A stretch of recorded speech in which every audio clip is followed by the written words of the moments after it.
जब भी भारत में 26 जनवरी का दिन आता है, तो यह दिन पूरे देश के लिए गर्व और सम्मान का प्रतीक बन जाता है, क्योंकि इसी दिन भारत ने खुद को एक संपूर्ण गणतंत्र राष्ट्र के रूप में स्थापित किया था। इस दिन 26 जनवरी के दिन राजधानी दिल्ली में भव्य गणतंत्र दिवस परेड का आयोजन किया जाता है, जिसमें भारत की सैन्य शक्ति, सांस्कृतिक विविधता और लोकतांत्रिक परंपराओं को पूरे विश्व के सामने प्रदर्शित किया जाता है। लेकिन बहुत से लोगों के मन में यह सवाल उठता है कि आखिर 26 जनवरी की तारीख ही क्यों चुनी गई, जबकि भारत को स्वतंत्रता तो 15 अगस्त 1947 को ही मिल गई थी। इसी सवाल का पूरा ऐतिहासिक और भावनात्मक उत्तर जानने के लिए हमें भारत के स्वतंत्रता संग्राम के दौर में वापस जाना होगा। ब्रिटिश शासन के दौरान भारत एक स्वतंत्र देश नहीं था, बल्कि अंग्रेज सरकार द्वारा बनाए गए कानूनों और नियमों के अनुसार चलाया जाता था। भारतीयों के पास ना तो अपना कानून बनाने का अधिकार था और ना ही अपनी सरकार चुनने की स्वतंत्रता थी। हालांकि समय के साथ साथ भारतीय नेताओं और जनता में यह भावना मजबूत होती गई कि भारत को केवल अंग्रेजों के अधीन रहने के बजाय पूर्ण स्वतंत्र राष्ट्र बनना चाहिए। धीरे धीरे भारतीय नेताओं, भारतीय नेतृत्वकर्ता, क्रांतिकारी सभी लोग के अंदर यह भावना मजबूत होने लगी कि हमें भारत को अंग्रेजों के अधीन नहीं रहना है, भारत को एक पूर्ण स्वतंत्र राष्ट्र बनाना है। शुरुआत में अंग्रेज भारत को डोमिनियन स्टेटस देने की बात करते थे, जिसका अर्थ यह था कि डोमिनियन स्टेटस का अर्थ यह था कि भारत नाम मात्र का स्वतंत्र होगा, लेकिन ब्रिटिश राजा के अधीन रहेगा। इसका मतलब यह हुआ कि भारत को नाम मात्र की स्वतंत्रता दी जाएगी, बट भारत में बनाए गए कानून, भारत के लोग, सब कुछ ब्रिटिश सरकार के अधीन रहेगा, ब्रिटिश राजा के अधीन रहेगा। भारतीय राष्ट्रीय कांग्रेस और स्वतंत्रता सेनानियों को यह व्यवस्था स्वीकार नहीं थी। कोई भी डोमिनियन स्टेटस के पक्ष में नहीं था, क्योंकि सभी लोग चाहते थे कि भारत पूरी तरह से स्वतंत्र हो और उसकी सत्ता केवल भारतीय जनता के हाथों में हो। दिसंबर 1929 में भारतीय राष्ट्रीय कांग्रेस का ऐतिहासिक अधिवेशन लाहौर में आयोजित किया गया। लाहौर में आयोजित किया गया, जिसकी अध्यक्षता पंडित जवाहरलाल नेहरू ने। एक बार फिर से इस लाइन को सुनते हैं। दिसंबर 1929 में भारतीय राष्ट्रीय कांग्रेस का ऐतिहासिक अधिवेशन लाहौर में आयोजित किया गया, जिसकी अध्यक्षता पंडित जवाहरलाल नेहरू ने की थी। इस अधिवेशन में 1929 के अधिवेशन में जो लाहौर में आयोजित किया गया था, इसी अधिवेशन में पहली बार स्पष्ट रूप से यह घोषणा की गई कि अब भारत का लक्ष्य केवल सुधार या आंशिक स्वतंत्रता नहीं, बल्कि पूर्ण स्वराज्य है।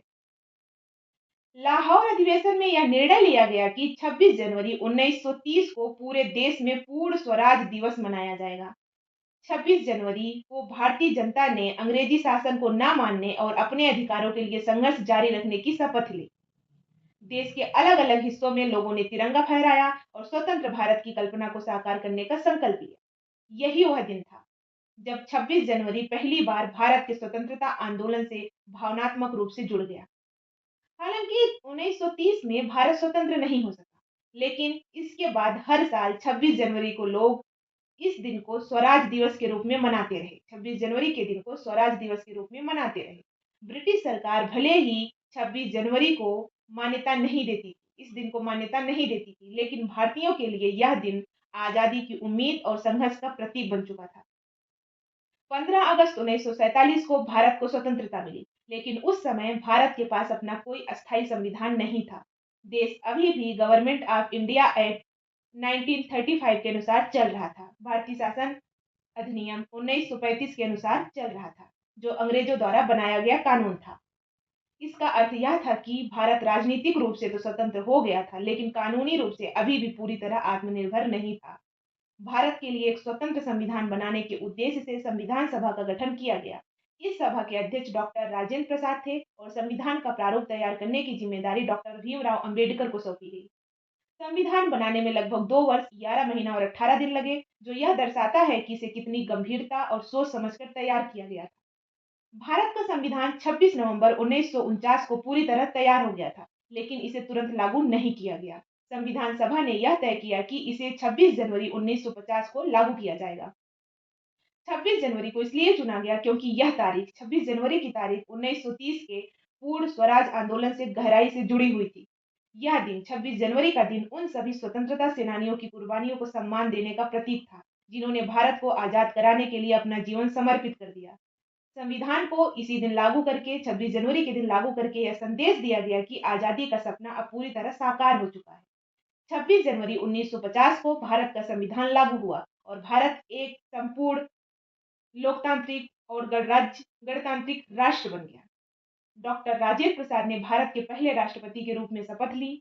देश की सर्वोच्च सत्ता जनता के हाथों में आ गई। गणतंत्र दिवस हमें यह याद दिलाता है कि भारत किसी राजा या शासक द्वारा नहीं, बल्कि संविधान और कानून द्वारा संचालित होता है। यह दिन 26 जनवरी का दिन समानता, स्वतंत्रता और न्याय जैसे मूल्यों को सशक्त रूप से दर्शाता है। इस प्रकार 26 जनवरी केवल एक तारीख नहीं है, बल्कि यह भारत के संघर्ष, बलिदान और लोकतांत्रिक मूल्यों का प्रतीक है। इसी कारण 26 जनवरी को भारत का गणतंत्र दिवस घोषित किया गया।